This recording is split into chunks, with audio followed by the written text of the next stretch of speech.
Celtics want Daniel Gafford, the perfect center for Boston. Could the trade happen today? If you're a Celtics fan, you've already felt this. The team is elite, but when the game gets tough, they lack that pivot who commands respect at the rim, gets heavy rebounds, and solves second chances. And that's exactly why rumors are catching fire today. Boston is keeping an eye on Daniel Gafford. Now, the burning question is he the perfect fit or just another pretty deadline name? In this video, I will show you directly what Gafford delivers on the court, why he makes sense for the Celtics, and what real trade scenarios can happen today, without any fuss, with pros, cons, and what changes in the team in practice. Let's do it. Before continuing, let me ask you for 30 seconds because this makes a huge difference. If you enjoy direct content about the NBA and Celtics, subscribe now. We're in the race to reach 1,000 subscribers, and each subscription really helps the channel grow, reach more fans, and bring you even faster and more complete videos. And already leave a like, because this gives the video to more people. It's the simplest way for you to strengthen the channel. Activate the bell so you don't miss exchange rumors and hot news, because here we release as soon as we paint. Did it close? So quickly comment, Gafford yes or Gafford no, and stay in the video because now I'm going to show you what he solves for the Celtics' pain and how this exchange can happen in practice. If you follow the Celtics closely,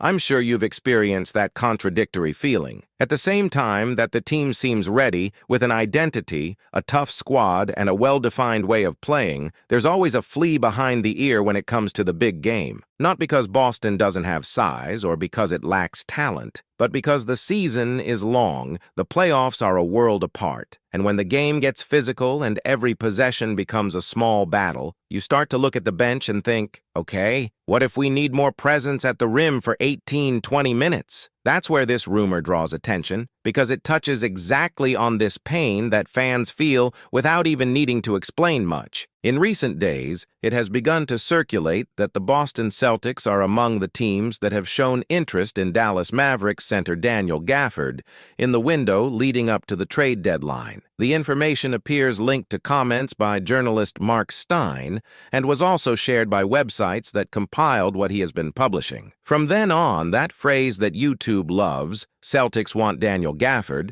takes on a life of its own because it brings together three things that make the algorithm smile. A gigantic team in terms of audience, a name that solves a clear problem on the court, and a calendar that naturally speeds up the news. And yes, the calendar matters. The NBA has already announced that this season's trade deadline falls on February 5th at 3 p.m. ET. When that date starts to approach, any behind-the-scenes talk becomes fuel. Now the point is, why does Gafford's name draw so much attention specifically to Boston? Let's talk how we talk here on the Celtics Talk Show, eye to eye, without fantasy and without exaggeration. Gafford is not that center who will receive the ball in the low post and ask for isolation, nor is he a headline name in the traditional sense. What he delivers is something more valuable than it seems on a title-contending team.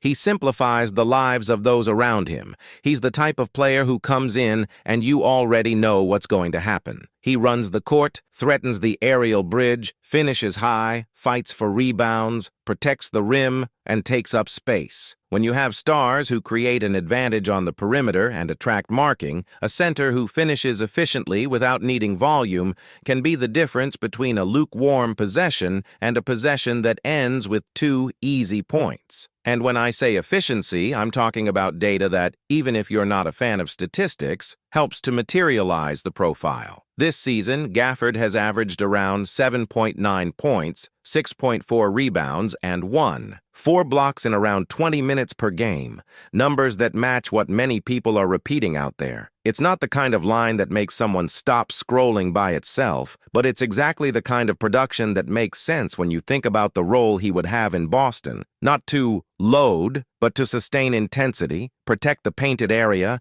and maintain the physical standard when the rotation tightens. Now, think about it with me. Why does this become such a hot topic in the Celtics universe?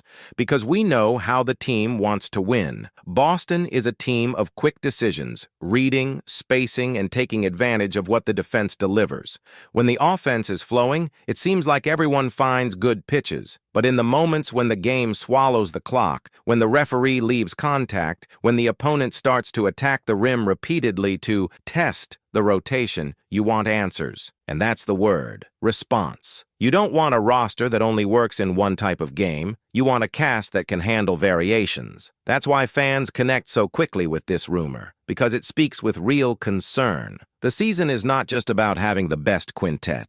It's about going through 82 games and arriving in one piece. It's about having plans when things go off script. It's about not relying on a single setup to survive a playoff series. Everyone remembers how series change when the opponent finds an advantage and keeps hammering it. Sometimes it's not even a superstar. Sometimes it's just a simple adjustment that forces your team to make uncomfortable decisions. And the bottle is usually a place where these decisions appear. At the same time, I also want to get down to earth with you, because interest in the NBA is an elastic word. A winning team, especially a team with an intelligent front office structure, is always interested in improving, always calls, always asks, always keeps accounts, always monitors the market. This does not mean that the trade is underway. It does not mean that there is a formal proposal on the table. And most importantly, it does not mean that Dallas is willing to give up the player at a price that makes sense for Boston. During a deadline period, a lot of things are leaked on purpose, a lot of things arise by interpretation,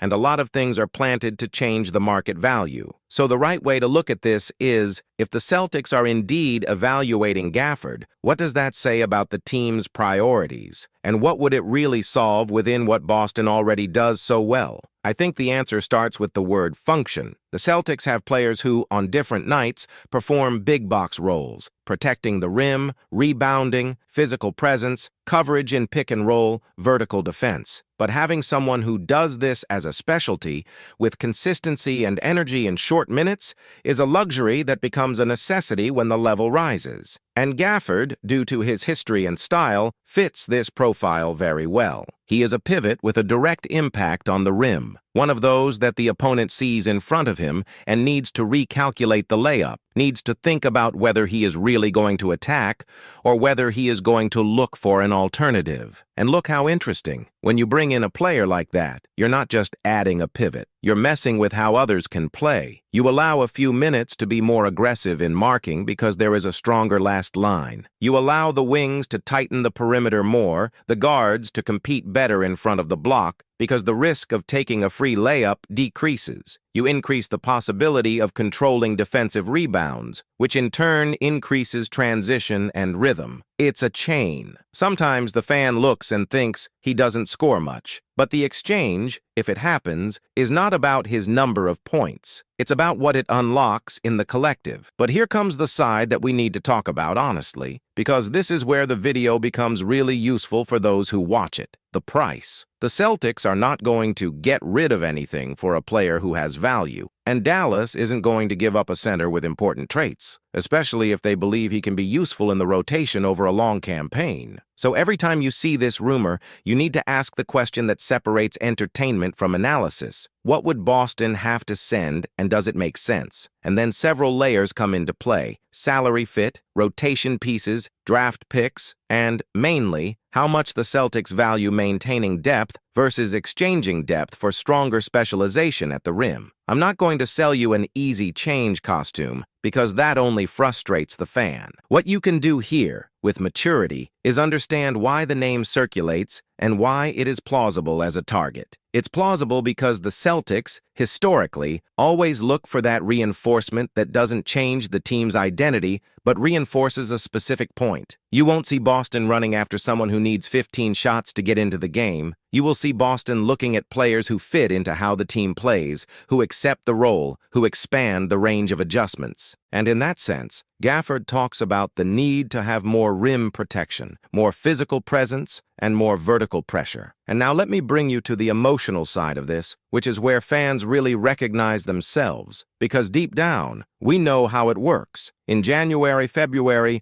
everyone starts to imagine scenarios. You remember a sequence of games in which the Celtics suffered from the opponent's second chances, or in which a more physical center gave trouble, and that's it. Your brain makes the bridge. If we had someone like that, that's the pain. It's not a pain of despair. It's a pain of IR refinement, of those who feel they are so close to the ideal that any adjustment seems like the final adjustment. It's as if the fan said, I trust the team, but I want to close any gap that could cost a series. And that kind of feeling creates a perfect environment for virality, because it's not a cold discussion. It's a debate that affects the fan's ego, with the fear of losing due to a detail, with the anxiety of the exchange window, and with that desire to see the board doing something to show hunger. However, doing something is not always the best decision. Sometimes the best move is not to stir too much. So, the content that most captures the audience is precisely that which manages to do both things at the same time, recognizing the fan's pain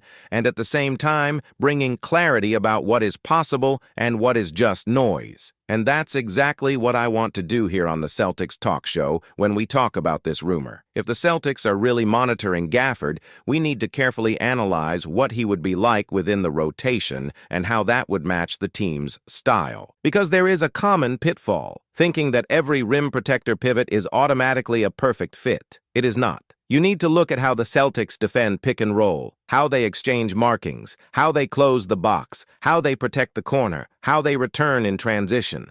A center who doesn't move well can become a target in the playoffs. A center who doesn't understand positioning can get lost in rotations. So, before you get excited, you need to answer a simple question. Can he stand to be on the court in a series where the opponent will hunt for mismatches? That's the playoff test. On the other hand, Gafford's profile in reduced minutes, with high energy, tends to be more safe, precisely because he doesn't need to play 35 minutes. He can come in to change the physical rhythm of the game, to punish the rim, to make smart fouls, to fight for rebounds as if it were the last shot of the game. And that's where it can become an asset, a reinforcement that is not enough to be a protagonist, but to be that detail that overturns the opponent's strategy. A player who makes the other coach think twice before attacking the rim as if it were a walk in the park. And when you put this in the context of a deadline, the narrative becomes even stronger. The NBA has a date that works almost like a movie countdown, February 5th. From this milestone onwards, conversations become more aggressive. The price changes, the pressure increases, and any news becomes breaking. The fan opens his cell phone and is bombarded by possibilities. And in the midst of this, what attracts the most attention is what seems to answer a real problem. That's why the Gafford rumor sticks. It is not random. It is intuitive. You read it and think, okay, I understand why. Now, I also want to talk about the Mavericks side,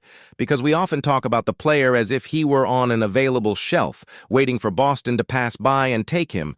It's not like that. Dallas will look at its own momentum, its own rotation, its own goal. They will consider what they gain and what they lose. And depending on how the team sees itself in the short term, the answer could be simple. It's not worth it. So beyond Celtics are interested, what really matters is there a negotiation path that is rational for both sides? And this is the part that defines whether the rumor leaves the field of noise and enters the field of the possible. Meanwhile, for Celtics fans, the best way to take advantage of this type of news is to use it as a lens to understand what the team is looking for. If the board is looking at a center like Gafford, this indicates that the focus is on improving the core of the rotation, strengthening presence at the rim, increasing protection, and rebounding. And that's a clear message. The Celtics are thinking about the playoffs. You are thinking about variables. You are thinking about how to respond to different styles of opponents. And here comes the solution that I promise every time we talk: transforming anxiety into clarity. Instead of you getting caught up in, will it come? I want you to leave this video understanding, if it came, what would change? And if he doesn't come, what is the cast's plan B? Because it puts you in control of the conversation. You stop being a hostage to rumors and become someone who looks at the team with a read. To close, I'll tell you what I think is the central point that makes this subject so good for the channel. It allows you to really discuss basketball. It's not gossip for gossip's sake. It's a discussion that touches on the heart of what defines a championship team: fit, role, depth, adjustments, playoff minutes, rim protection, rebounding, physicality. And if you're with me here until now, it's because you also want this type of conversation. That conversation that respects the fan and doesn't treat every rumor as certainty. So when you see Celtics want Daniel Gafford, remember this. The phrase is simple, but what it carries is big. She carries the anxiety of the deadline, the ambition of a team that wants to be ready for anything, and the pain of the fans who know that in the end, the details decide.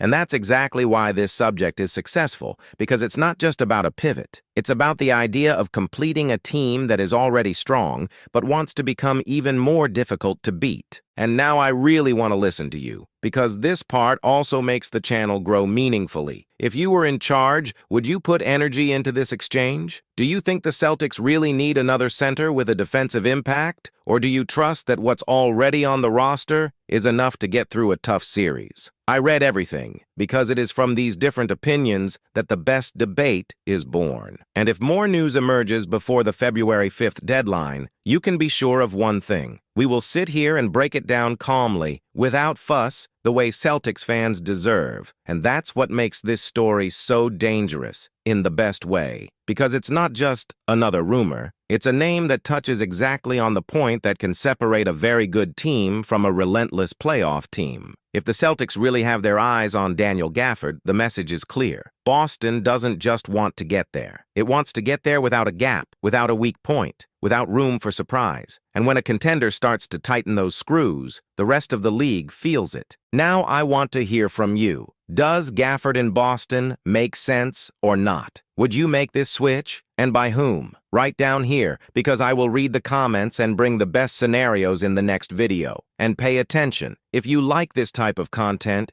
deeper, without nonsense and with real analysis, I left the Celtics analysis playlist in the pinned comment. Go there now, click and marathon, because there is everything for you to understand the team, the adjustments, and the market possibilities in the right way. So do the combo. Watch the next one on the playlist, leave a like to strengthen it, subscribe so we can reach the goal of 1,000 subscribers, and activate the bell. Because if this exchange really heats up, you'll find out first here on the Celtics Talk Show.